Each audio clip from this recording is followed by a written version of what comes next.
Dance Universe! We are Soko! And we are with Coach Maki! Na hindi magtuturo, kundi sasayaw kasama namin. Kakatapos lang ng tech rehearsal namin and actually, okay naman. Okay naman. Okay, sinipa mo si Coach Maki, okay? Pasensya! Hindi, aksidente lang yun. Pero sabi nga ni Coach Maki, okay na lahat na ng pagkakamali. Dito nangyari. Kasi after this, pulidong-pulido na yan. Yeah.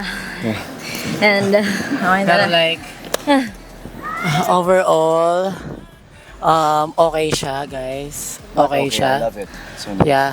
May mga small ano lang talaga. Pero like, kaya pa naman siyang mas bonggahan. And like, tomorrow, kaya natin siyang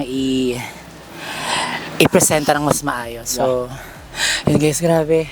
Grabe itong piyesa namin na to guys. Like, hindi talaga siya biro. Itong piyesa namin is parang masasabi kong, ito yung pinakamagandang nagawa ko for this seasons talaga. So, yun, oh my God, like, I'm sure naramdaman nyo lahat ng puso at sakit at pait dito sa sayaw na ito na sigurado kami, pati yung Dance Authority mararamdaman nila. Hindi biro sumayaw ng tatlo kayo, lalo ng contemporary.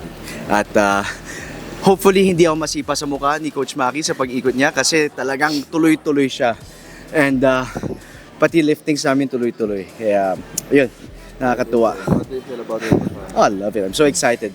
I'm so excited for tomorrow na masayaw namin to. Lalo na perfect na pagsayaw namin. yun lang. Gawin lang natin yung best natin for this piece. And naniniwala kong kaya natin siyang i-push talaga. And kaya nating ipakita sa kanila na sobrang ganda ng nagawa natin na to. And yun, ready na kami sa dance-off. Oh yeah, dance off rehearsals na kami guys. Bye!